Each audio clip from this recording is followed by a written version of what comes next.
ಆತ್ಮೀಯ ವಿದ್ಯಾರ್ಥಿಗಳೇ, ಗದ್ಯ ಭಾಗದಲ್ಲಿ ಬರುವಂತಹ ಎರಡನೆಯ ಗದ್ಯ ರಾಗಿ ಮುದ್ದೆ. ಇದನ್ನು ಬರೆದಿರುವಂತಹ ಕ್ಯಾ ಹ ರಘುನಾಥ ಚ ಹ ರಘುನಾಥ 1974ರಲ್ಲಿ ಜನಿಸಿರ್ತಕ್ಕಂಥವರು. 1974ರಲ್ಲಿ ಜನಿಸಿರ್ತಕ್ಕಂತಹ ರಘುನಾಥ ಅವರು ಪ್ರಜಾವಾಣಿ ಪತ್ರಿಕೆಯಲ್ಲಿ ಉಪಸಂಪಾದಕರಾಗಿ ಸೇವೆ ಸಲ್ಲಿಸುತ್ತಿರುವ ಇವರು, ಅಂದರೆ ಪ್ರಜಾವಾಣಿ ಪತ್ರಿಕೆಯಲ್ಲಿ ಉಪಸಂಪಾದಕರಾಗಿ ಸೇವೆಯನ್ನು ಸಲ್ಲಿಸ್ತಾ ಇದ್ದಾರೆ ಇವರು. ತುಮಕೂರು ಜಿಲ್ಲೆ ಮಧುಗಿರಿ ತಾಲೂಕಿನ ಅರಳಾಪುರದವರು. ಹೊಳೆಯಲ್ಲಿ ಹರಿದ ನೀರು ಕವನ ಸಂಕಲನವನ್ನು ಬರೆದಿದ್ದಾರೆ. ಹೊರಗೂ ಮಳೆ ಒಳಗೂ ಮಳೆ ಅನ್ನುವಂತಹ ಕಥಾ ಸಂಕಲನವನ್ನು ಪ್ರಕಟಿಸಿದ್ದಾರೆ. ಕಥಾರಂಗಂ ಪ್ರಶಸ್ತಿ, ವಸುದೇವ ಗೋಪಾಲಂ ದತ್ತಿನಿಧಿ ಬಹುಮಾನ, ಕೆ ಸಾಂಬ ಶಿವಪ್ಪ ಸ್ಮಾರಕ ಪ್ರಶಸ್ತಿ ಹಾಗೂ ಕರ್ನಾಟಕ ಸಾಹಿತ್ಯ ಅಕಾಡೆಮಿ ಪ್ರಶಸ್ತಿ ಲಭಿಸಿದೆ. ಒಟ್ಟಾರೆಗೆ ನಮ್ಗೆ ಗೊತ್ತಾಯಿತು ಚಹಾ ರಘುನಾಥ್ ಅವರು ಏನೋ ತುಮಕೂರು ಜಿಲ್ಲೆಯವರು ಅನ್ನುವಂಥದ್ದು. ಅವರು ಬರೆದಂತಹ ಕವನ ಸಂಕಲನ, ಕಥಾ ಸಂಕಲನ, ಹಲವಾರು ಪ್ರಶಸ್ತಿಗಳು ಇವರಿಗೆ ದೊರೆತಿವೆ. ಈ ರಾಗಿ ಮುದ್ದೆ ಅನ್ನುವಂತಹ ಒಂದು ಪಾಠದಲ್ಲಿ ಯಾವ ಅಂಶವನ್ನು ಒಳಗೊಂಡಿದೆ ಅಂದರೆ, ಹಳ್ಳಿಯ ಬದುಕಿನಲ್ಲಿ ರಾಗಿ ಮುದ್ದೆಗಿರುವ ಮಹತ್ವವನ್ನು ಲೇಖಕರು ಇಲ್ಲಿ ಚಿತ್ರಿಸಿದ್ದಾರೆ. ಅಂದರೆ ಆ ಹಳ್ಳಿಯ ಜನರ ಬದುಕಿನಲ್ಲಿ ರಾಗಿ ಮುದ್ದೆಗೆ ಎಷ್ಟೊಂದು ಮಹತ್ವವನ್ನು ಪಡೆದುಕೊಂಡಿದೆ ಅನ್ನುವಂಥದ್ದನ್ನು ತಿಳಿಸಿದ್ದಾರೆ. ನಮಗೆ ಜಾನಪದ ಜಗತ್ತಿನ ಜನ ಗಾದೆ ಮತ್ತು ಹಾಡುಗಳ ಮೂಲಕ ರಾಗಿಯ ಮಹತ್ವವನ್ನು ಕೊಂಡಾಡಿರುವುದನ್ನು ಈ ಒಂದು ಪಾಠದಲ್ಲಿ ನಾವು ಅರ್ಥ ಮಾಡಿಕೊಳ್ಳಬಹುದು. ಆಧುನಿಕ ರಾಗಿ ಕೃಷಿ ಪದ್ಧತಿಯನ್ನು ಈ ಪ್ರಬಂಧ ಹಾಸ್ಯ ಶೈಲಿಯಲ್ಲಿ ನಿರೂಪಿಸಿದೆ ಅನ್ನುವಂಥದ್ದು. ಈಗ ಆಧುನಿಕವಾಗಿದ್ದರೆ ರಾಗಿ ಕೃಷಿ ಪದ್ಧತಿಯನ್ನು ಯಾವ ರೀತಿಯಾಗಿ ಮುಂದುವರಿಸಿಕೊಂಡು ಬರ್ತಾ ಇದ್ದಾರೆ ಅನ್ನುವಂಥದ್ದು ಇಲ್ಲಿ ನಾವು ಹಲವಾರು ವಿಷಯಗಳನ್ನು ಅರ್ಥ ಮಾಡಿಕೊಳ್ಳಬೇಕಾಗುತ್ತದೆ. ಇನ್ನು ತದನಂತರ ಕನ್ನಡ ನಾಡಿನ ಆಹಾರ ಧಾನ್ಯಗಳ ಪೈಕಿ ರಾಗಿ ಮತ್ತು ಜೋಳ ತುಂಬ ಮಹತ್ವವನ್ನು ಪಡೆದಿವೆ. ಇಲ್ಲಿ ರಾಗಿ ಮತ್ತು ಜೋಳ,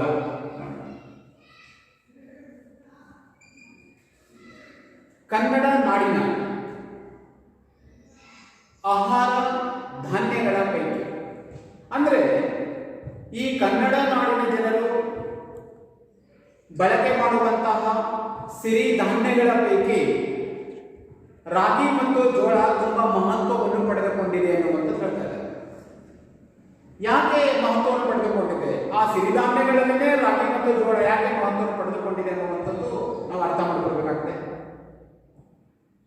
ಬಡವರ ಆಧಾರ ಮೂಲವಾದ ರಾಗಿಗೆ, ಬಡವರ ಆಧಾರ ಮೂಲವಾದ ರಾಗಿಗೆ, ಯಾಕಂದ್ರೆ ನಾವು ಪುರಾತನ ಕಾಲದಿಂದ, ಹಿಂದಿನ ಕಾಲದಿಂದಲೂ ಏನು ಭತ್ತವನ್ನು ಬಳಕೆ ಮಾಡುವಂಥವ್ರು ಯಾರು? ಉಳ್ಳವರು, ಶ್ರೀಮಂತರು. ಇನ್ನು ರಾಗಿ ಬಳಕೆ ಮಾಡುವವರು ಯಾರು ಅಂತಂದ್ರೆ ಬಡವರು. ಅಂದ್ರೆ ಬಡವರ ಜೀವನಕ್ಕೆ ಆಧಾರವಾಗಿರ್ತಕ್ಕಂಥದ್ದು ರಾಗಿ ಅನ್ನುವಂಥದ್ದು ಆ ಜನರಲ್ಲಿ ಆ ನಂಬಿಕೆ ಬೆಳೆದಿತ್ತು. ಆ ರಾಗಿ ಅಂತಂದ್ರೆ ಬಡವರು ಬಳಕೆ ಮಾಡುವಂತಹ ರಾಗಿ, ಭತ್ತ ಅಂದರೆ ಉಳ್ಳವರು ಬಳಕೆ ಮಾಡುವಂತಹ ಭತ್ತ. ಇದು ಒಂದು ಅವರವರ ನಂಬಿಕೆ ಇಟ್ಟುಕೊಂಡಿದ್ದರು, ಸಂಪ್ರದಾಯ ಬೆಳೆದುಕೊಂಡು ಬಂದಿತ್ತು. ಬಡವರ ಆಧಾರ ಮೂಲವಾದ ರಾಗಿಗೆ ಕರ್ನಾಟಕ ಪರಂಪರೆಯಲ್ಲಿ ಒಂದು ಸಾಂಸ್ಕೃತಿಕ ಮಹತ್ವ ಇದೆ. ನಮ್ಮ ಕರ್ನಾಟಕದ ಒಂದು ಪರಂಪರೆಯಲ್ಲಿ ಸಾಗಿಕೊಂಡು ಬಂದಂತಹ ಒಂದು ಸಾಂಸ್ಕೃತಿಕ ಮಹತ್ವ ಇದೆ ಆ ರಾಗಿಗೆ. ಇಷ್ಟೇ ಮಹತ್ವ ಜೋಳಕ್ಕೂ ಇದೆ. ರಾಗಿಗೆ ಎಷ್ಟು ಮಹತ್ವ ಇದೆಯೋ ಜೋಳಕ್ಕೂ ಅಷ್ಟೇ ಮಹತ್ವ ಇದೆ. ಯಾಕಂದ್ರೆ ನಾವು ಜೋಳ ಅಂತಂದ್ರೆ ಬಿಳಿ ಜೋಳ ಉತ್ತರ ಕರ್ನಾಟಕದಲ್ಲಿ ಬಳಕೆ ಮಾಡುವಂತಹ ಬಿಳಿ ಜೋಳ, ದಕ್ಷಿಣ ಕರ್ನಾಟಕದ ಕಡೆಗೆ ಬಳಕೆ ಮಾಡುವಂತಹ ರಾಗಿ. ದಕ್ಷಿಣ ಕರ್ನಾಟಕದಲ್ಲಿ ರಾಗಿ ಎಷ್ಟು ಮಹತ್ವವನ್ನು ಪಡೆದುಕೊಂಡಿದೆ. ಉತ್ತರ ಕರ್ನಾಟಕದಲ್ಲಿಯೂ ಬಿಳಿ ಜೋಳ ಅಷ್ಟೇ ಮಹತ್ವವನ್ನು ಪಡೆದುಕೊಂಡಿದೆ ಅನ್ನುವಂಥದ್ದು ಇಲ್ಲಿ ನಮಗೆ ಹೇಳ್ಕೊಡ್ತಾ ಇದ್ದಾರೆ.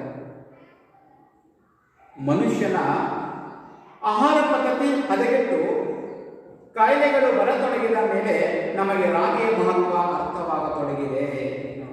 ಮನುಷ್ಯನ ಆಹಾರ ಪದ್ಧತಿ ಹದಗೆಟ್ಟು ಅಂದರೆ ಮನುಷ್ಯನು ಸೇವಿಸುವಂತಹ ಆಹಾರದಲ್ಲಿ ಹಲವಾರು ಬದಲಾವಣೆಗಳನ್ನು ಮಾಡಿಕೊಂಡಿದ್ದಾನೆ.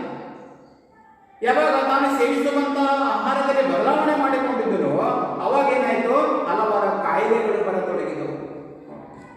ಇದೇ ಕಾಯಿಲೆ ಅಂತ ಗುರುತಿಸಲಕ್ಕೂ ಆಗದೇ ಇರತಕ್ಕಂಥ ಹೊಸ ಹೊಸ ಕಾಯಿಲೆಗಳು ಉದ್ಭವಿಸ್ತಾ ಇದ್ದಾವೆ.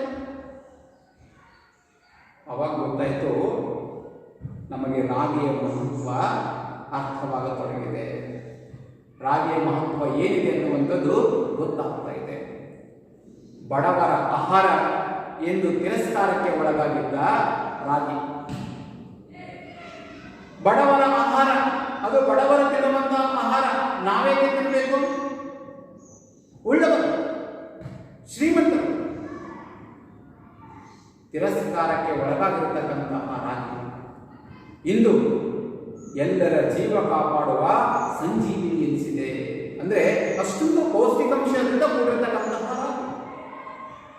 ನಾವು ಕನಕದಾಸರ ಒಂದು ರಾಮಧಾನ್ಯ ಚರಿತ್ರೆ ಇರ್ತದೆ. ರಾಮಧಾನ್ಯ ಚರಿತ್ರೆಯಲ್ಲಿ ಏನಿದೆ ಅಂತಂದ್ರೆ, ನವಧಾನ್ಯಗಳಲ್ಲಿ ಅತ್ಯಂತ ಶ್ರೇಷ್ಠವಾದ ಧಾನ್ಯ ಯಾವುದು? ಅದರಲ್ಲಿ ಭತ್ತ ಮತ್ತು ರಾಗಿ. ಏನು ಭತ್ತ ಶ್ರೇಷ್ಠನೋ ರಾಗಿ ಶ್ರೇಷ್ಠನೋ ಅಂತಂದಾಗ ಅಲ್ಲಿ ರಾಗಿಯೇ ಶ್ರೇಷ್ಠ ಅನ್ನುವಂಥದ್ದು ಕನಕದಾಸರ ತಮ್ಮ ರಾಮಧಾನ್ಯ ಚರಿತ್ರೆಯಲ್ಲಿ ತೋರಿಸಿಕೊಟ್ಟಿದ್ದಾರೆ. ನೋಡಿ ರಾಗಿ ಎಷ್ಟು ಮಹತ್ವ ಇದೆ ಅನ್ನುವಂಥದ್ದು. ಅದಕ್ಕಾಗಿ ಇವತ್ತೇನಂತಂದ್ರೆ ಒಂದು ಸಮಾಜಕ್ಕೆ ಆ ರಾಗಿಯ ಮಹತ್ವ, ರಾಗಿಯಲ್ಲಿರುವಂತಹ ಪೌಷ್ಟಿಕಾಂಶಗಳ ಬಗ್ಗೆ ನಮಗೆ ತಿಳಿಸಿಕೊಡುವುದರ ಮೂಲಕ ನಮಗೆ ಚಹಾ ರಘುನಾಥ್ ಅವರು ಈ ರಾಗಿ ಮುದ್ದೆ ಅನ್ನುವಂತಹ ಒಂದು ಲಲಿತ ಪ್ರಬಂಧವನ್ನು ಬರೆದಿದ್ದಾರೆ. ಅದನ್ನು ಒಂದೊಂದಾಗಿ ಹೋದಾಗ ಗೊತ್ತಾಗ್ತದೆ. ಗ್ರಾಮದ ಅಧಿದೇವತೆ ನಾಗಮ್ಮನ ದೇಗುಲಕ್ಕೆ ಮಗಳ ಚೌಲಕ್ಕೆಂದು ಬಂದಿದ್ದೆವು. ಚಹಾ ರಘುನಾಥ್ ಅವರು ಹೇಳ್ತಾ ಇದ್ದಾರೆ, ಒಂದು ಲೇಖಕರು ಹೇಳ್ತಾ ಇದ್ದಾರೆ. ಎಲ್ಲಿಗೆ ಬಂದಿದ್ದಾರೆ ಅಂತಂದ್ರೆ ಗ್ರಾಮದ ಅಧಿದೇವತೆ ನಾಗಮ್ಮ. ಗ್ರಾಮದ ಅಧಿದೇವತೆ ನಾಗಮ್ಮನ ದೇಗುಲಕ್ಕೆ ಮಗಳ ಚೌಲಕ್ಕೆಂದು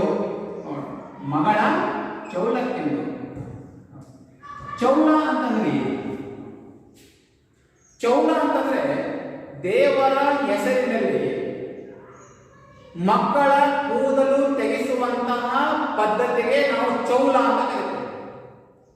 ಅದೇ ರೀತಿಯಾಗಿ ಗ್ರಾಮದ ಅಧಿದೇವತೆ ಅಂತಂದ್ರೆ ಚಹಾ ರಘುನಾಥರವರ ಗ್ರಾಮದ ಅಧಿದೇವತೆ ನಾಗಮ್ಮನ ದೇಗುಲಕ್ಕೆ ಮಗಳ ಚೌಲಕ್ಕೆಂದು ಬಂದಿದ್ದರು. ಅಂದ್ರೆ ಮಗಳ ಕೂದಲನ್ನು ತೆಗೆಸುವುದಕ್ಕೋಸ್ಕರ ಆ ನಾಗಮ್ಮನ ದೇಗುಲಕ್ಕೆ ಬಂದಿದ್ದೆವು ಅಂತ ಚಹಾ ರಘುನಾಥರವರು ಓದುಗರಿಗೆ ಹೇಳ್ತಾ ಇದ್ದಾರೆ. ಅಣ್ಣನೊಂದಿಗೆ ಬಂದಿದ್ದವನು, ಯಾರೊಂದಿಗೆ ಬಂದಿದ್ರು ಚಹಾ ರಘುನಾಥರವರು? ತಮ್ಮ ಅಣ್ಣನೊಂದಿಗೆ ಬಂದಿದ್ದವನು ದೇಗುಲದ ಅಂಗಳದ ಕಟ್ಟೆಯ ಮೇಲೆ ಹೋಗಿ ಕೂತೆ. ದೇಗುಲ ಅಂದ್ರೆ ನಾಗಮ್ಮನ ದೇಗುಲ ಇದೆಯಲ್ಲ, ಆ ದೇಗುಲದಲ್ಲಿ ಅಂಗಳ ಅಂದ್ರೆ ಕಾಂಪೌಂಡ್ ಅಂತ ಕರಿತೇವೆ ಅಥವಾ ಪ್ರಾಂಗಣ ಅಂತ ಕರಿತೀವಿ. ಆ ದೇಗುಲದ ಅಂಗಳದಲ್ಲಿ ಒಂದು ಕಟ್ಟೆ ಇತ್ತು. ಆ ಕಟ್ಟೆಯ ಮೇಲೆ ಹೋಗಿ ಕುಳಿತುಕೊಂಡಿದ್ದರು. ಯಾರು? ಚಹಾ ರಘುನಾಥ್ ಅವರು ಕೂತೆ. ಆಗ ಚಹಾ ರಘುನಾಥ್ ಅವರು ಹೇಳ್ತಾರೆ ನಮಗೆ, ಆಗ ನನ್ನ ಮೂಗು ಮನಸ್ಸುಗಳ ತಕ್ಷಣ ಆವರಿಸಿಕೊಂಡಿದ್ದು ಹಿತವಾದ ಒಂದು ಪರಿಮಳ. ಚಹಾ ರಘುನಾಥ್ ಅವರು ಹೇಳ್ತಾರೆ, ನನ್ನ ಮೂಗು ಮತ್ತು ಮನಸ್ಸುಗಳು ತಕ್ಷಣ ಕುಳಿತುಕೊಂಡ ತಕ್ಷಣವೇ ಆವರಿಸಿಕೊಂಡಿದ್ದು. ಏನು ಆವರಿಸಿಕೊಂಡಿದ್ರೆ ಹಿತವಾದಂತ ಒಂದು ಪರಿಮಳ. ಅಂದ್ರೆ ಹಿತವಾದ ಅಂತಂದ್ರೆ ಸೊಗಸಾದಂತಹ ಒಂದು ಪರಿಮಳವನ್ನು ಆವರಿಸಿಕೊಂಡಿದ್ದಂತೆ ಮನಸ್ಸು ಮತ್ತು ಮೂಗು. ಅಂದ್ರೆ ಹಿತವಾದಂತಹ ಪರಿಮಳ ಅದು ಎಲ್ಲಿಂದ ಬರ್ತಾ ಇದೆ? ಯಾವ ಕಡೆಯಿಂದ ಬರ್ತಾ ಇದೆ ನೋಡೋಣ, ಗೊತ್ತಾಗುತ್ತೆ. ಅದೇ ದೇಗುಲಕ್ಕೆ ಅಂದರೆ ನಾಗಮ್ಮನ ದೇಗುಲಕ್ಕೆ ಹೊಂದಿಕೊಂಡಿದ್ದ ಒಂದು ಕಟ್ಟಡದ ನಿರ್ಮಾಣಕ್ಕಾಗಿ ಬಂದಿದ್ದ ಶ್ರಮಿಕರ ಗುಂಪೊಂದು ಕಟ್ಟೆಯ ಮೇಲಿನ ಮರದ ನೆರಳಿನಲ್ಲಿ ಬುತ್ತಿಗೆ ಮುಗಿಬಿದ್ದಿತ್ತು. ಏನು ನಾಗಮ್ಮನ ದೇಗುಲ ಇದೆ, ಆ ದೇಗುಲದ ಹೊಂದಿಕೊಂಡಿದ್ದ ಒಂದು ಕಟ್ಟಡ ನಿರ್ಮಾಣಕ್ಕಾಗಿ ಒಂದು ಕಟ್ಟಡವನ್ನು ನಿರ್ಮಾಣ ಮಾಡ್ತಾ ಇದ್ದರು. ಆ ಕಟ್ಟಡ ನಿರ್ಮಾಣಕ್ಕಾಗಿ ಬಂದಿರತಕ್ಕಂಥ ಕಾರ್ಮಿಕರು ಏನು ಮಧ್ಯಾಹ್ನ ಊಟದ ಸಮಯವಾಗಿತ್ತು. ಅವಾಗ ಆ ಕಾರ್ಮಿಕರು ಏನು ಮಾಡಿದ್ರು ಅಂತಂದ್ರೆ ಗುಂಪು ಕೂಡಿ ಅಲ್ಲೇ ಒಂದು ಕಟ್ಟೆ ಇದೆ. ಆ ಕಟ್ಟೆಯ ಮೇಲೆ ಏನಂದ್ರೆ ಒಂದು ಮರ ಇದೆ. ಆ ಮರದ ನೆರಳಿನಲ್ಲಿ ಆ ಕಾರ್ಮಿಕರೆಲ್ಲರೂ ಗುಂಪುಗೂಡಿ ಏನು ತಾವು ತಂದಂತಹ ಆಹಾರವನ್ನು ಸೇವಿಸ್ತಾ ಇದ್ದೇವೆ. ಬುತ್ತಿ ಅಂತಂದ್ರೆ ನಾವು ಬಾಕ್ಸ್ ಅಂತ ಕರಿತೇವೆ. ಎಲ್ಲರೂ ನಮ್ಮ ಬುತ್ತಿಯನ್ನು ಬಿಸ್ತಾ ಇದ್ದಾಗ ಆ ಬುತ್ತಿಯಿಂದ ಅಂದ್ರೆ ಆ ತಾವು ತಂದಂತಹ ಆ ಬಾಕ್ಸ್ನಿಂದ ಹೊರಹೊಮ್ಮುತ್ತಿತ್ತು ಮುದ್ದೆ ಹಾಗೂ ಕಿವುಚಿದ ಸಾರಿನ ಸೊಗಸಾದ ಘಮ.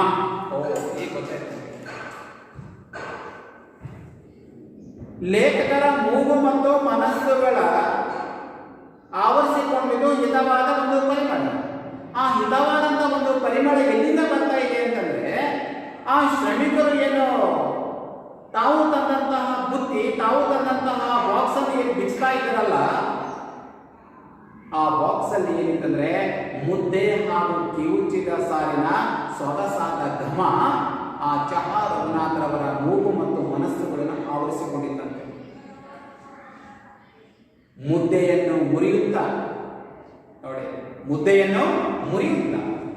ತುತ್ತುಗಳನ್ನು ಸಾರಿನಲ್ಲಿ ಹೊರಡಿಸುತ್ತಾ ಅವರು ನುಂಗುತ್ತಿದ್ದರೆ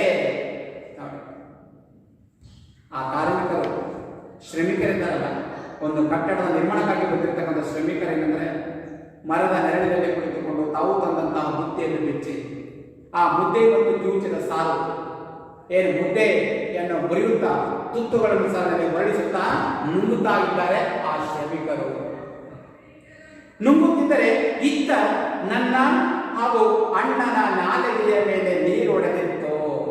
ಚಹಾ ರಘುನಾಥ್ ಹೇಳ್ತಾರೆ, ನನ್ನ ಹಾಗೂ ಅಣ್ಣನ ನಾಲಿಗೆಯ ಮೇಲೆ ನೀರು ಹೊಡಿತಾ ಇದೆ, ನೀರು ಕಡಿತಾ ಇದೆ, ನೀರು ಸುರಿತಾ ಇದೆ ನೋಡಿ. ಯಾಕಂದ್ರೆ ಆ ಮುದ್ದೆ ಮತ್ತು ಕಿವುಚಿದ ಆ ಸಾಲಿನ ಅನುಭವ ಗೊತ್ತು ಯಾವ ರೀತಿ ಇರುತ್ತೆ ಅಂದ್ರೆ ಒಂದು ಸ್ವಾದ ಅನ್ನುವಂಥದ್ದು. ನಾವು ಹುಣಸೆ ಹಣ್ಣು ಅಂದ ತಕ್ಷಣವೇ ನಮ್ಮ ನಾಲಿಗೆಯಲ್ಲಿ ಯಾವ ರೀತಿ ನೀರು ಸುರಿತಾ ಇರ್ತದೋ ಅದೇ ರೀತಿಯಾಗಿ ಏನಂತಂದ್ರೆ ಆ ಹಿತವಾದಂತಹ ಪರಿಮಳವು ಮೂಗು ಮತ್ತು ಮನಸ್ಸುಗಳನ್ನು ಆವರಿಸಿಕೊಂಡ ತಕ್ಷಣವೇ ಅವರು ಆ ಮುದ್ದೆಯನ್ನು ಮುರಿಯುತ್ತಾ ಸಾಲಿನಲ್ಲಿ ಹೊರಡಿಸುತ್ತಾ ಅವರು ನುಂಗುತ್ತಿದ್ದುದನ್ನು ನೋಡ್ತಾ ಇದ್ದರೆ ಈ ಕಡೆ ಚಹಾ ರಘುನಾಥರವರು ಆ ರಘುನಾಥರವರ ಅಣ್ಣನ ನಾಲಿಗೆಯ ಮೇಲೆ ಒಂದೇ ಸಮಯ ನೀರು ಕಡಿತಾ ಇದೆ, ನೀರು ಸುರಿತಾ ಇದೆ. ಹಸಿವಿನಿಂದಾಗಿ ಜೋಂಪು ಹತ್ತಿದ ಕಣ್ಣುಗಳಲ್ಲಿ ಸಿಕ್ಕಾಪಟ್ಟೆ ಹಸಿವಾಗುತ್ತಿದೆ ಚಹಾ ರಘುನಾಥರವರಿಗೆ. ಆ ಹಸಿವಿನಿಂದ ಜೋಂಪು ಹತ್ತಿಬಿಟ್ಟಿದೆ ಅಂದ್ರೆ ನಿದ್ದೆ ಬರ್ತಾ ಇದೆ, ನಿದ್ದೆ ಆವರಿಸ್ತಾ ಇದೆ. ನಿದ್ದೆ ಜೋಂಪು ಹತ್ತಿದ ಕಣ್ಣುಗಳಲ್ಲಿ ಮುದ್ದೆಯ ಸಾಧು ಚಿತ್ರಗಳು ಮೂಡಿಕೊಂಡವು. ನಿದ್ದೆಯಲ್ಲಿಯೂ ಏನು ಬರ್ತಾ ಇದ್ದಾವೆ ಕಣ್ಣುಗಳಂದ್ರೆ ಮುದ್ದೆಯ ಸಾಲುಗಳು ಬರ್ತಾ ಇದ್ದಾವೆ ನೋಡಿ. ನಮಗೆಲ್ಲ ರಾಗಿ ಮುದ್ದೆ ಎಂದ ತಕ್ಷಣ ನೆನಪಾಗುವುದು ಬಡತನ ಹಾಗೂ ಕನ್ನಡತನ. ನಮಗೆಲ್ಲ ರಾಗಿ ಮುದ್ದೆ ಎಂದ ತಕ್ಷಣ ಬಂದ್ರೆ ಬಡತನ. ಯಾಕಂದ್ರೆ ಬಡವರ ಆಧಾರ ಮೂಲವಾದಂತ ರಾಗಿ ಅಂದ್ರೆ ಬಡತನ ಅಂದ್ರೆ ರಾಗಿ. ಇನ್ನು ಕನ್ನಡತನ, ರಾಗಿ ನೆನಪಾದ್ರೆ ಕನ್ನಡತನ. ಅಂದ್ರೆ ಕನ್ನಡತನ ಅಂದ್ರೆ ಕನ್ನಡ ನಾಡಿನಲ್ಲಿಯೇ ಅತಿ ಹೆಚ್ಚು ಬಳಕೆ ಮಾಡುವುದು ರಾಗಿ. ಈ ಕರ್ನಾಟಕದಲ್ಲಿ ಅತಿ ಹೆಚ್ಚು ರಾಗಿ ಬೆಳೆಯುವುದು. ಅದಕ್ಕಾಗಿ ಈ ಕನ್ನಡತನಕ್ಕೂ ರಾಗಿಗೂ ಬಹಳ ಅನನ್ಯವಾದಂತಹ ಸಂಬಂಧವಿದೆ. ಈ ಬಡತನಕ್ಕೂ ಮತ್ತು ರಾಗಿಗೂ ಕೂಡ ಅತ್ಯಂತ ಒಂದು ಸಂಬಂಧವು ಹೊಂದಿಕೊಂಡಿರ್ತಕ್ಕಂಥದ್ದು. ಅದಕ್ಕೆ ಒಂದು ಪ್ರದೇಶದ ಆಹಾರ ಪದ್ಧತಿಗೂ ಸಂಸ್ಕೃತಿಗೂ ತಳುಕು ಹಾಕುವುದಾದರೆ ರಾಗಿಯನ್ನು ಬಿಡುವಂತಿಲ್ಲ. ನಾವು ನಮ್ಮ ಆಹಾರ ಪದ್ಧತಿಯನ್ನು ಯಾರಾದರೂ ಕೇಳಿದರೆ ನಾವು ಹೇಳ್ತೇವೆ, ಆದರೆ ರಾಗಿಯನ್ನು ಬಿಟ್ಟು ಬಿಡುವಂತಿಲ್ಲ, ಬಿಡುವಂತಿಲ್ಲ. ಇನ್ನು ರಾಗಿ ಮುದ್ದೆಯನ್ನು ಹೊರತುಪಡಿಸಿ ಕನ್ನಡ ಸಂಸ್ಕೃತಿಯ ಬಗ್ಗೆ ಮಾತನಾಡುವಂತಿಲ್ಲ. ಅಂದರೆ ನಮ್ಮ ಕನ್ನಡ ಸಂಸ್ಕೃತಿಯ ಬಗ್ಗೆ ಏನಾದರೂ ಮಾತನಾಡಬೇಕಂದ್ರೆ ಅದು ರಾಗಿಯನ್ನು ಬಿಟ್ಟು ಮಾತನಾಡುವಂತಿಲ್ಲ. ಅಂದರೆ ಕನ್ನಡ ಸಂಸ್ಕೃತಿ ಮತ್ತು ರಾಗಿ ಏನಂದ್ರೆ ಇಷ್ಟೊಂದು ತಳುಕು ಬಿದ್ದಿದೆ ಅಂತಂದ್ರೆ ಅದು ಹೇಳಬೇಕಾದಷ್ಟೊಂದು ಸಂಬಂಧವನ್ನು ಹೊಂದಿರತಕ್ಕಂಥದ್ದು. ಇನ್ನ ಚಹಾ ರಘುನಾಥ್ ಅವರು ಹೇಳ್ತಾರೆ, ಹಳ್ಳಿಯ ಚಿತ್ರಗಳನ್ನು ನೆನಪಿಸ್ಕೊಳ್ಳಿ. ನೋಡಿ, ಎಲ್ಲರೂ ನೆನಪಿಸ್ಕೊಂಡ್ರಾ? ನೆನಪಿಸ್ಕೊಳ್ಳಿ, ಹಳ್ಳಿಯ ಚಿತ್ರಗಳು ನೆನಪಿಸ್ಕೊಳ್ಳಿ. ಹೊಲದ ಬದಿಯ ಬೃಹತ್ ಮರ. ಏನು ಹೊಲ ಇರ್ತದೆ, ಹೊಲದ ಒಂದು ಬದಿ. ಈ ಹೊಲದ ಬದಿಯಲ್ಲಿ ಒಂದು ಬೃಹತ್ತಾದ ಒಂದು ಮರ ಇದೆ. ಹೊಲದ ಬದಿಯ ಬೃಹತ್ ಮರ ಇದೆ. ಆ ಮರದ ನೆರಳಲ್ಲಿ, ಅಂದ್ರೆ ಆ ಮರದ ನೆರಳಲ್ಲಿ ಹೊಲದ ಒಡತಿ, ಆ ಹೊಲದ ಯಜಮಾನತಿ ನೆತ್ತಿಯ ಮೇಲೆ, ಅಂದ್ರೆ ತೆರೆಯ ಮೇಲೆ ಹೊತ್ತು ತಂದ ಬುತ್ತಿ ಬಿಚ್ಚಿದ್ದಾಳೆ. ಏನು ಒಂದು ಹೊಲದ ಬದಿ ಇದೆ. ಆ ಹೊಲದ ಬದಿಯಲ್ಲಿ ಒಂದು ದೊಡ್ಡದಾದಂತಹ ಮರ ಇದೆ. ಆ ಮರದ ನೆರಳಿನಲ್ಲಿ ಆ ಹೊಲದ ಯಜಮಾನಿಕೆಯನ್ನು ತೆರೆಯ ಮೇಲೆ ಹೊತ್ತು ತಂದಂತಹ ಬುತ್ತಿ ಇದೆಯಲ್ಲ, ಆ ಬುತ್ತಿ ಬಿಚ್ಚಿದ್ದಾಳೆ. ಮಧ್ಯಾಹ್ನ ಊಟಕ್ಕೆ ಗುಂಪು ಗೂಡಿದ ಒಬ್ಬೊಬ್ಬರ ಕೈಯಲ್ಲಿ ಒಂದೊಂದು ರಾಗಿ ಮುದ್ದೆ. ಏನು ಬುತ್ತಿ ತಂದಿದ್ರು, ತಂದು ಬಿಚ್ಚಿದ್ರು. ಮಧ್ಯಾಹ್ನದ ಊಟಕ್ಕೆ ಗುಂಪು ಗೂಡಿದ್ರು, ಜನರೆಲ್ಲರೂ ಗುಂಪು ಗೂಡಿದರು. ಅಂದರೆ ಆ ತೋಟಕ್ಕೆ ಕೆಲಸ ಮಾಡಲಿಕ್ಕೆ ಬಂದಂತಹ ಜನ ಗುಂಪು ಗೂಡಿದ ಒಬ್ಬೊಬ್ಬರ ಕೈಯಲ್ಲಿ ಒಂದೊಂದು ರಾಗಿ ಮುದ್ದೆ ಕೊಟ್ಟರು. ಆ ಒಡತಿ ಒಬ್ಬೊಬ್ಬರ ಕೈಯಲ್ಲಿ ಒಂದೊಂದು ರಾಗಿ ಮುದ್ದೆಯನ್ನು ಅದುಮುತ್ತ ಇಡೀ ಮುದ್ದೆಯನ್ನು ಬಟ್ಟಲಿನ ಆಕಾರಕ್ಕೆ ಬದಲಿಸುತ್ತಾರೆ. ಆ ಹೊಲದ ಯಜಮಾನತೆ ಏನಂತಂದ್ರೆ ಪ್ರತಿಯೊಬ್ಬರಿಗೂ ಒಂದೊಂದು ರಾಗಿ ಮುದ್ದೆ ಕೊಟ್ಟರು.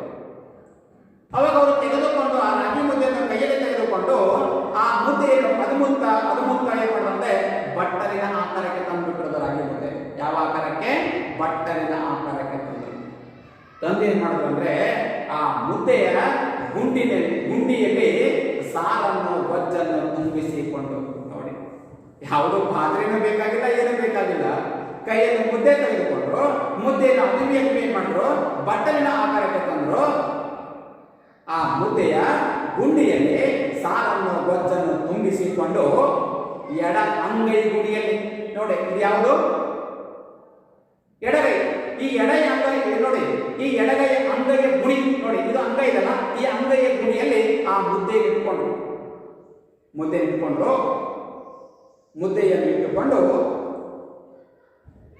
ನೋಡಿ, ಎಡ ಅಂಗೈ ಗುಣಿಯಲ್ಲಿ ಪವಡಿಸಿದ ಮುದ್ದೆಯ ಮೇಲ್ಭಾಗದಿಂದ ತುತ್ತಾಗಿ ಮುರಿಯುತ್ತಾ, ಏನು ಅಂಗೈಯ ಮುದ್ದೆ ಇಟ್ಟುಕೊಂಡು ಆ ಮೇಲ್ಭಾಗದಿಂದ ತುತ್ತನ್ನು ಮುರಿಯುತ್ತಾ ಆ ಗೊಜ್ಜಿನಲ್ಲಿ ಅದ್ದುತ್ತಾ ಮುರಿಯುತ್ತಾ ನುಂಗುತ್ತಾ ಇರುತ್ತಾರೆ. ಮುದ್ದೆ ಕರಗುವ ವೇಳೆಗಾಗಲೇ, ಅಂದರೆ ಮುದ್ದೆ ಆ ಎಡ ಅಂಗೈಗೆ ಬರ್ತಕ್ಕಂತಹ ಮುದ್ದೆ ಖಾಲಿ ಆಗುವ ವೇಳೆಗಾಗಲೇ ಅಂಗೈಯಲ್ಲಿ ಮತ್ತೊಂದು ಮುದ್ದೆ ಪ್ರತ್ಯಕ್ಷ. ಅಂದರೆ ಒಂದು ಮುದ್ದೆ ಖಾಲಿಯ ತಕ್ಷಣವೇ ಇನ್ನೊಂದು ಮುದ್ದೆ ಏನಂದ್ರೆ ಅಂಗೈಯಲ್ಲಿ ಬಂದು ಕುಳಿತುಕೊಳ್ತಿತ್ತು. ಅದೇ ಹಳ್ಳಿಯ ಬದುಕು. ಇದು ದುಡಿಯುವ ಜನರ ಬದುಕು. ಹಳ್ಳಿಯ ಬದುಕು ಯಾವ ರೀತಿಯಾಗಿ ಇರುತ್ತೆ ಅನ್ನುವಂಥದ್ದು, ಆ ಹಳ್ಳಿಯ ಜನರ ಬದುಕಿನಲ್ಲಿ ಮುದ್ದೆ ಯಾವ ರೀತಿಯಾಗಿ ಬಳಕೆ ಮಾಡ್ತಾ ಇದ್ರು, ರಾಗಿ ಯಾವ ರೀತಿ ಬಳಕೆ ಮಾಡ್ತಾ ಇದ್ರು ಅನ್ನುವಂಥದ್ದು ನಾವು ಇದನ್ನು ತಿಳಿದುಕೊಂಡಿದ್ದೇವೆ. ಆಮೇಲೆ ಮುದ್ದೆಗೆ ಸಂಬಂಧಿಸಿದಂತೆ ನನ್ನ ಬಾಲ್ಯದ ನೆನಪಿನಲ್ಲಿ ಅಚ್ಚೊತ್ತಿರುವ ಕರಿಯನ್ನು ನೆನಪಾಗುತ್ತಾನೆ. ನೋಡಿ, ಚಹಾ ರಘುನಾಥರವರು ಹೇಳ್ತಾರೆ, ಯಾರು ನೆನಪಾಗ್ತಾರೆ ಚಹಾ ರಘುನಾಥನಿಗೆ ಅಂದ್ರೆ ಕರಿಯ. ಮುದ್ದೆಗೆ ಸಂಬಂಧಿಸಿದಂತೆ ನನ್ನ ಬಾಲ್ಯದ ನೆನಪಿನಲ್ಲಿ ಅಚ್ಚೊತ್ತಿರುವ, ನನ್ನ ಬಾಲ್ಯದ ನೆನಪಿನಲ್ಲಿ ಮುದ್ರೆಯಂತೆ ಒತ್ತಿರುವಂತಹ ಕರಿಯನ್ನು ನೆನಪಾಗ್ತಾನೆ. ಅಪ್ಪ ಮೇಷ್ಟ್ರಾಗಿದ್ದ ದಿನಗಳು, ಅಂದ್ರೆ ಚಹಾ ರಘುನಾಥ್ ಅವರ ಅಪ್ಪ ಏನಾಗಿದ್ರು? ಮೇಷ್ಟ್ರಾಗಿದ್ದರು. ಇವರು ಬಾಲ್ಯದಲ್ಲಿದ್ದಾಗ, ಚಹಾ ರಘುನಾಥರವರು ಬಾಲ್ಯದಲ್ಲಿದ್ದಾಗ. ಅಪ್ಪ ಮೇಷ್ಟಾಗಿದ್ದ ದಿನಗಳು ಊರಿನ ಹೋಟೆಲ್ ಒಂದರಲ್ಲಿ ಕರಿಯ ಕಸ ಮುಸರೆ ಬಳಿಯುತ್ತಿದ್ದ. ಏನು ಚಹಾ ರಘುನಾಥರವರು ಬಾಲ್ಯದಲ್ಲಿದ್ದಾಗ ಒಬ್ಬ ಕರಿಯ ಏನು ಹೋಟೆಲ್ ಒಂದರಲ್ಲಿ ಕಸ ಮೊಸರೆ ಬೆಳೆಯುತ್ತಿದ್ದ. ಅಂದ್ರೆ ಕಸ ಮೊಸರೆಯನ್ನು ಮಾಡುವಂತ ಕೆಲಸ ಮಾಡುತ್ತಿದ್ದ. ನೋಡಲಿಕ್ಕೆ ಅವನು ದೊಡ್ಡದೊಂದು ರಾಗಿ ಮುದ್ದೆಯಂತೆ ಕಾಣುತ್ತಿದ್ದ. ಯಾರೋ ಕರಿಯ. ರಾಗಿ ಮುದ್ದೆ ಎಷ್ಟು ಗುಂಡ್ಗುಂಡಾಗಿ ದಪ್ಪವಾಗಿರುತ್ತೋ ಹಾಗೆ ಗುಂಡ್ಗುಂಡಾಗಿ ದಪ್ಪವಾಗಿ ಆ ಕರಿಯಾಗಿದ್ದ. ಮಕ್ಕಳಾದ ನಮ್ಮ ಪಾಲಿಗವನು ಆಶ್ಚರ್ಯದ ವಸ್ತು. ಯಾಕಂದ್ರೆ ಚಹಾ ರಘುನಾಥರು ಅಂದ್ರೆ ತಾವು ಮಕ್ಕಳಾಗಿದ್ದಾಗ ಈ ಚಹಾ ರಘುನಾಥರವರ ಪಾಲಿಗವನು ಆಶ್ಚರ್ಯದ ವಸ್ತು. ಯಾಕಂದ್ರೆ ನೋಡ್ಲಿಕ್ಕೆ ರಾಗಿ ಮುದ್ದೆ ಹಾಗೆ ಗುಂಡ್ಗುಂಡಾಗೆ ಕಪ್ಪಪ್ಪಾಗೆ ಇದ್ದ, ನೋಡ್ಲಿಕ್ಕೆ ಕರಿಯ ಕಪ್ಪಾಗಿದ್ದ. ಒಂದು ಆಶ್ಚರ್ಯದ ವಸ್ತು. ಅವನ ನಿಜವಾದ ಹೆಸರು ಯಾರಿಗೂ ಗೊತ್ತು? ಯಾರಿಗೂ ಕೂಡ ಗೊತ್ತಿಲ್ಲ. ಅವನ ನಿಜವಾದ ಹೆಸರು ಯಾರಿಗಂತೂ ಗೊತ್ತಿಲ್ಲ. ನೋಡಲಿಕ್ಕೆ ಕಪ್ಪಾಗಿದ್ದುದರಿಂದ ಕರಿಯ ಕರಿಯ ಕರಿಯ ಕರಿಯ ಎನ್ನುತ್ತಿದ್ರಂತೆ. ನಿಜವಾದ ಹೆಸರು ಅಂತ ಗೊತ್ತಿಲ್ಲ, ನೋಡಲಿಕ್ಕೆ ಕಪ್ಪಾಗಿದ್ದರು, ಅದಕ್ಕೆ ಕರಿಯ ಕರಿಯ ಕರಿಯ ಎನ್ನುತ್ತಿದ್ದೇವೆ ಅಂತೇಳಿ ಚಹಾ ರಘುನಾಥರವರು ಓದುವರಿಗೆ ಹೇಳ್ತಾರೆ. ಈ ಬಲಭೀಮ, ಆ ಕರಿಯ ಹೇಗಿದ್ರೆ ಬಲಭೀಮನ ಹಾಗೆ ಬಹಳ ಮಹಾಶಕ್ತಿಶಾಲಿಯಾಗಿ ಇದ್ದನಂತೆ ಆ ಕರಿಯ. ಈ ಬಲಭೀಮ ನಮ್ಮ ಮನೆಯ ಪಕ್ಕದ ಬೋರ್ವೆಲ್ಲಿಗೆ ನೀರಿಗಾಗಿ ಬರುತ್ತಿದ್ದ. ಚಹಾ ರಘುನಾಥರವರ ಮನೆಯ ಪಕ್ಕದಲ್ಲಿ ಒಂದು ಬೋರ್ವೆಲ್ ಇತ್ತು. ಆ ಬೋರ್ವೆಲ್ಲಿಗೆ ನೀರಿಗಾಗಿ ಬರ್ತಾ ಇದ್ದನಂತೆ ಯಾರೋ ಕರಿಯ. ನೀರು ಪಾತಾಳದಲ್ಲಿ ನೆಲೆ ನಿಂತ ಊರದು. ಅಂದ್ರೆ ಚಹಾ ರಘುನಾಥರವರ ಊರಲ್ಲಿ ನೀರು ಎಂದ್ರೆ ಬಹಳ ಆಳಕ್ಕೆ ಇದ್ದಂತಹ ನೀರು, ಬಹಳ ಬಹಳ ಆಳವಿರತಕ್ಕಂತಹ ನೀರು. ಎಷ್ಟು ಜೋರಾಗಿ ಜಗ್ಗಿದರೂ ಚಿಮ್ಮುತ್ತಿದ್ದು ದಾರದಷ್ಟೇ ದಪ್ಪದ ನೀರು. ನೋಡಿ, ಆ ಬೋರ್ವೆಲ್ ಎಷ್ಟು ಜೋರಾಗಿ ಜಗ್ಗಿದರೂ ಕೂಡ ನೀರು ಎಷ್ಟು ಬರ್ತಿತ್ತು ಅಂದ್ರೆ ದಾರದಷ್ಟೇ ದಪ್ಪ ಬರ್ತಕ್ಕಂತೆ. ದಾರ ನೋಡಿದಿರ? ದಾರ ಎಷ್ಟು ಅಷ್ಟೇ ಚಿಕ್ಕದಾಗಿ ನೀರು ಬರ್ತಾ ಇತ್ತಂತೆ ನೋಡಿ ಬೋರ್ವೆಲ್. ಯಾಕಂದ್ರೆ ನೀರು ತುಂಬಾ ಆಳದಲ್ಲಿ ಇರ್ತಕ್ಕಂತಹ ನೀರು, ಪಾತಾಳಕ್ಕೆ ಹೋಗಿರ್ತಕ್ಕಂತಹ ನೀರು. ಎಷ್ಟು ಜೋರಾಗಿ ಜಗ್ಗಿದರು ಚಿಮ್ಮುತ್ತಿದ್ದುದು ದಾರದಷ್ಟೇ ದಪ್ಪದ ನೀರು. ಆ ಬೋರ್ವೆಲ್ಲ ಬಡಿದೆ ಅಮ್ಮನ ಹೊಟ್ಟೆ ಹಸಗೆಟ್ಟಿತ್ತು. ನಿರೂಪಕ ಹೇಳ್ತಾರೆ, ಚಹಾ ರಘುನಾಥ್ ಹೇಳ್ತಾರೆ, ಆ ಬೋರ್ವೆಲ್ಲನ್ನು ಬಡಿದೆ ಚಹಾ ರಘುನಾಥರವರ ಅಮ್ಮನ ಹೊಟ್ಟೆ ಏನಾಗಿತ್ತು ಅಂದ್ರೆ ಗಡ್ಡೆ ಕಟ್ಟಿತ್ತಂತೆ. ನಾವೆಲ್ಲ ನೀರಿಗಾಗಿ ಪ್ಲಾಸ್ಟಿಕ್ ಬಿಂದಿಗೆಗಳನ್ನು, ತಾಮ್ರದ ಒಡಪಾನಗಳನ್ನು ತಂದರೆ, ಚಹಾ ರಘುನಾಥರವರು ನೀರಿಗಾಗಿ ಏನ್ ತೆಗೆದುಕೊಂಡು ಹೋಗ್ತಾ ಇದ್ರು ಬೋರ್ವೆಲ್ಗೆ? ಪ್ಲಾಸ್ಟಿಕ್ ಬಿಂದಿಗೆಗಳನ್ನು, ಇಲ್ಲ ತಾಮ್ರದ ಒಡಪಾನಗಳನ್ನು ತಂದ್ರೆ ಕರಿಯ ದೊಡ್ಡದೊಂದು ಬಾನಿಯನ್ನೇ ತರುತ್ತಿದ್ದ. ದೊಡ್ಡದೊಂದು ಬಾನಿ ಅಂತಂದ್ರೆ ನಾವು ಹಂಡೆ ಅಂತ ಕರಿತೇವೆ. ಏನು ನೀರು ಕಾಸಲಿಕ್ಕೆ ನಾವು ಹಂಡೆ ಅಂದ್ರೆ ದೊಡ್ಡದಾದಂತಹ ಒಂದು ಪಾತ್ರೆ, ಅದಕ್ಕೆ ನಾವು ಬಾನಿ ಅಂತ ಕರಿತೇವೆ. ಕರಿಯ ದೊಡ್ಡದೊಂದು ಬಾನಿಯನ್ನೇ ತರುತ್ತಿದ್ದ. ಬೋರ್ವೆಲ್ ಅನ್ನು ಅವನು ಜೋರಾಗಿ ಜಗ್ಗುತ್ತಿದ್ದರೆ ಅದರ ಧಡ ಭಡ ಸದ್ದು ಫರ್ಲಾಂಗ್ ದೂರ ನಡೆಸುತ್ತಿತ್ತು. ಕರಿಯ ಏನಾದರೂ ಆ ಬೋರ್ವೆಲ್ ಅನ್ನು ಹೊಡೆಯುತ್ತಿದ್ರೆ, ಜಗ್ಗುತ್ತಾ ಇದ್ದರೆ ಆ ಬೋರ್ವೆಲಿನ ಧಡ ಭಡ ಸದ್ದು ಫರ್ಲಾಂಗ್ ದೂರ ಹೋಗ್ತಿತ್ತಂತೆ. ಇವನ ಬಲ ಪ್ರಯೋಗಕ್ಕೆ ಬೋರ್ವೆಲ್ ಎಲ್ಲಿ ಮುರಿದು ಹೋಗುತ್ತದೆಯೋ, ಯಾಕಂದ್ರೆ ಅಷ್ಟು ಜೋರಾಗಿ ಜಗ್ಗುತ್ತಾ ಇದ್ದ. ಯಾಕೆ ಅವನು ಜೋರ ಅಂದ್ರೆ ಅಷ್ಟೊಂದು ಶಕ್ತಿಶಾಲಿಯಾಗಿರ್ತಕ್ಕಂಥವನು, ಅಷ್ಟೊಂದು ಬಲಶಾಲಿಯಾಗಿರ್ತಕ್ಕಂಥವನು. ತನ್ನ ಸಾಮರ್ಥ್ಯ ಎಷ್ಟಿದೆಯೋ ತನ್ನ ಸಾಮರ್ಥ್ಯವೆಲ್ಲವನ್ನು ಆ ಬೋರ್ವೆಲ್ ಮೇಲೆ ಪ್ರಯೋಗಿಸ್ತಾ ಇದ್ದ. ಅದಕ್ಕೆ ಪ್ರಯೋಗಿಸಿದಾಗ ಎಲ್ಲಿ ಮುರಿದು ಹೋಗುತ್ತೋ ಅನ್ನುವಂಥ ಭಯ ಚಹಾ ರಘುನಾಥರವರಿಗೆ. ಮುರಿದರೆ ಮೈಲು ದೂರದಿಂದ ನೀರು ಹೊತ್ತು ತರಬೇಕಾಗುತ್ತದೋ ಅನ್ನುವ ಭಯ ನಮ್ಮದು. ಒಂದ್ ವೇಳೆ ಮನೆ ಪಕ್ಕದಲ್ಲಿರ್ತಕ್ಕಂಥ ಬೋರ್ವೆಲ್ ಮುರಿದೋದ್ರೆ ಮತ್ತೆ ನಾವು ಮೈಲುಗಟ್ಟಲೆ ದೂರ ಹೋಗಿ ನೀರು ತರಬೇಕಾಗುತ್ತೆ ಅನ್ನುವಂಥ ಭಯ ನಿರೂಪಕರಿಗೆ. ಯಾಕಂದ್ರೆ ಎಲ್ಲಿ ಮುರಿದೋಗುತ್ತೋ ಅನ್ನುವಂಥ ಭಯ. ಮಣ್ಣಿನ ಅರವೆ ತುಂಬಿದಾಗ, ಮಣ್ಣಿನ ಅರವೆ ನೋಡಿ ದೊಡ್ಡದಾದಂತಹ ಒಂದು ಬಾನಿ ತರ್ತಾ ಇದ್ದ. ಆ ಬಾನಿ ಯಾವುದರಿಂದ ಮಾಡಿದಂದ್ರೆ ಮಣ್ಣಿನ ಮಡಿಕೆಯಿಂದ ಮಾಡಿರ್ತಾರೆ. ಮಣ್ಣಿನ ಒಂದು ಮಡಿಕೆ, ಅರವೆ ಅಂದ್ರೆ ಮಡಿಕೆ. ಮಣ್ಣಿನ ಮಡಿಕೆ ತುಂಬಿದಾಗ ಅದನ್ನು ಸಲೀಸಾಗಿ ಭುಜದ ಮೇಲೇರಿಸಿಕೊಂಡು ಸಾಗುವ ಕರಿಯನನ್ನು ನೋಡಿದರೆ ಎರಡು ಬೃಹತ್ ಗುಡಾಣಗಳು ಒಟ್ಟಿಗೆ ರಸ್ತೆಯಲ್ಲಿ ಸಾಗುತ್ತಿರುವಂತೆ ಭಾಸವಾಗುತ್ತಿತ್ತು. ನೋಡಿ, ಏನು ಕರಿಯ ಬೋರ್ವೆಲ್ಗೆ ಕರಿಯ ಏನ್ ಮಾಡ್ತದ, ನೀರಿಗಾಗಿ ಬೋರ್ವೆಲ್ಗೆ ಬರ್ತದೆ. ಆ ಮಡಿಕೆ ಹರವಿ ಅಂದ್ರೆ ಮಡಿಕೆಯ ಒಂದು ತುಂಬಿದಾಗ ಏನ್ ಮಾಡ್ತಂದ್ರೆ ಈಗ ಇದು ಸಲೀಸಾಗಿ ತಗೊಂಡು ಈಗ ಭುಜದ ಮೇಲೆ ಕೊಡ್ತೇವೆ. ಆದ್ರೆ ನಾವು ನೀವೆಲ್ಲ ಏನ್ ಮಾಡ್ತಂದ್ರೆ ಪ್ಲಾಸ್ಟಿಕ್ ತಗೊಂಡು ಅದು ಬಿಂದಿಗೆನೇ ಹೊಂದ್ಕೊಳ್ಳಕ್ ಆಗೋದಿಲ್ಲ. ಯಾಕಂದ್ರೆ ನಮ್ಮಲ್ಲ ಶಕ್ತಿ ಇದ್ದಂತ ಕರೆ ಏನ್ ಮಾಡ್ತಾರೆ ಅಂದ್ರೆ ಈಗ ತಗೊಂಡು ಸಲೀಸಾಗಿ ಇಟ್ಕೊಂಡು ಸಲೀಸಾಗಿ ಇಟ್ಕೊಳ್ತಾ ಇದ್ದ ಅಂದ್ರೆ ಅಷ್ಟೊಂದು ಸುಲಭವಾಗಿ ಇಕ್ಕಿಕೊಂಡು ಸಾಗುವಂತಹ ಕರೆ ನೋಡಿದರೆ ಎರಡು ಬೃಹತ್ ಗುಡಾಣಗಳು ಒಟ್ಟಿಗೆ ರಸ್ತೆಯಲ್ಲಿ ಸಾಗುತ್ತಿರುವಂತೆ ಭಾಸವಾಗುತ್ತಿತ್ತು. ಈ ಕರಿಯನ ಶಕ್ತಿ ಮೂಲವಾದರೂ ಯಾವುದು? ಈ ಕರಿಯರಿಗೆ ಇಷ್ಟೊಂದು ಶಕ್ತಿ ಬರಬೇಕಂತಂದ್ರೆ ಮೂಲ ಎಲ್ಲಿಂದ ಬಂದಿದ್ದು ಈ ಶಕ್ತಿ ಬರಬೇಕು ಅಂದ್ರೆ ಅನ್ನೋದು ಪ್ರಶ್ನಾರ್ಥಕ ಚಿಹ್ನೆಯಾಗಿತ್ತು. ಚಹಾರನಾಥರವರೆಗೆ ಹೋಟೆಲ್ನಲ್ಲಿ ಉಳಿಯುವ ಸೀಕು ಬಾಕುವಿನಲ್ಲಿಯೇ ಅವನ ಹೊಟ್ಟೆ ತುಂಬುತ್ತಿತ್ತ ಗೊತ್ತಿಲ್ಲ ಅನ್ನುವಂಥ ಅಂಶ ಇದೆ.